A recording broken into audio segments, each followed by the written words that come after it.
दीवानों ने, मैया के दीवानों ने दर प्यारा सजाया है और भक्तों ने मिल कर के, भक्तों ने मिल कर के क्या जयकारा लगाया है। अच्छा मैं जब आती हूँ तभी आप लोग ताली बजाते हैं, फिर आप लोग शांत हो जाते हैं।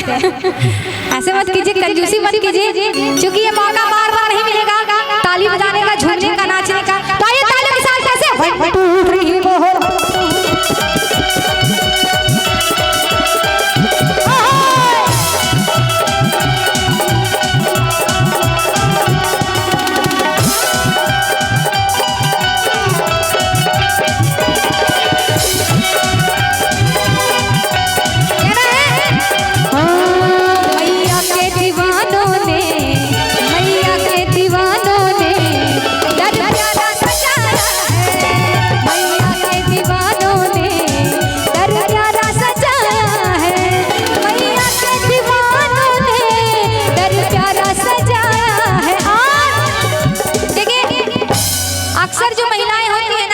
पीछे ही रहती हैं और चुपचाप से काम निकाल लेती हैं। ऐसा नहीं होना चाहिए, ताली बजाना पड़ेगा, ठीक है? बजाएंगे ना, बजाएंगे ना।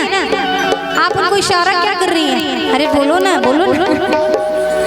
अरे सबको साथ देना पड़ेगा, उठाकर हाथ को ताली बजा दीजिए। बहन तुम भी उठा लो, इतने एकदम डेंजर पोज में देख रही हो, झगड़ा वगड़ा करके आई हो क्या? नहीं ना? अरे माँ का दरबार लगा है, कोई शर्माइए मत और जुड़कर तालियों के साथ दीजिए। कैसे कि मैया के दीवानों ने, मैया के दीवानों ने दर प्यारा सजाया है, मैया के दीवानों ने दर प्यारा सजाया है, मैया के दीवानों ने दर प्यारा सजाया है, मैया के दीवानों ने दर प्यारा सजाया है। और भक्तों ने, भक्तों ने, भक्तों ने मिल करके, भक्तों ने मिल करके जयकारा लगाया है, भक्तों ने मिल करके जयकारा लगाया है।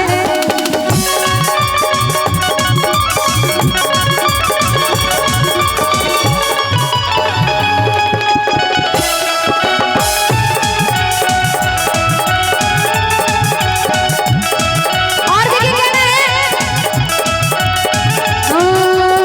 और नीचे आ जाओ, वहीं तक आजा। ठीक है, ठीक है, आप लोग बजाते रहिए। कैसे? 1 2 3 4।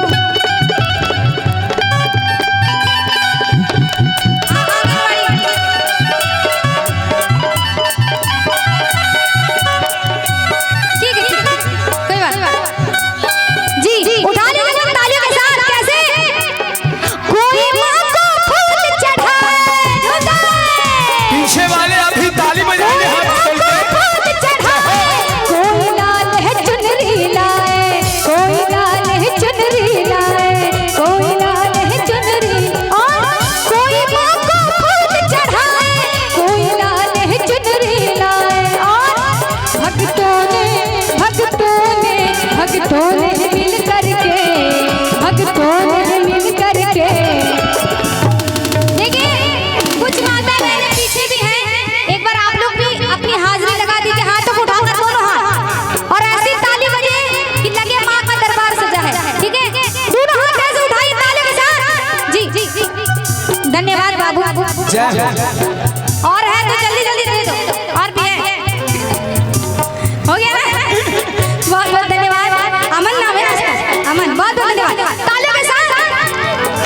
कोई माँ को फूल चढ़ाए, कोई माँ को फूल चढ़ाए, कोई लाल है चुनरी लाए, कोई लाल है चुनरी लाए, कोई लाल है चुनरी लाए। और भक्तों ने, भक्तों ने, भक्तों ने मिल करके, भक्तों ने मिल करके क्या किया है? कुछ देखिए उधर की माता बहनें कुछ कुछ शर्मा रही है।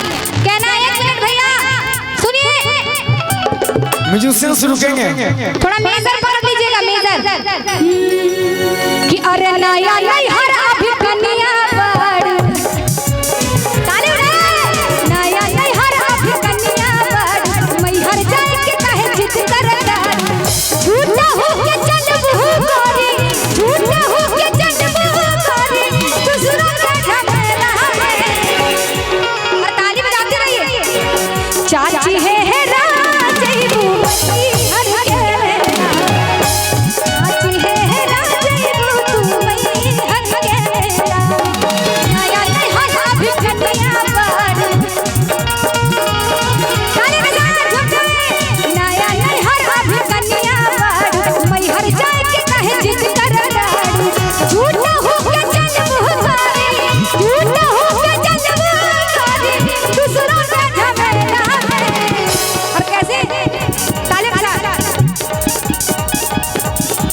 हीरो से मोती से फूलों से गहना से तुझको सजा देती, हीरो से मोती से फूलों से गहनों से तुझको सजा देती। कैसे? सबको मिलकर करा मेरे साथ, उठाकर हाथ को कि तू होती मैया तो बेटी मैं होती, होती मैया तो बेटी मैं होती। हीरो से मोती से फूलों से गहने से तुझको सजा देती, हीरो से मोती से फूलों से गहनों से तुझको सजा देती। और आप सभी मिलकर कहिए कि तू होती मैया, बोलिए तू होती मैया तो बेटी मैं होती, होती मैया तो बेटी मैं होती।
है ना? तो एक बार लाल है तो झूम कर दिखाइए मुझे। हाँ जी, तालियों के साथ कि मैया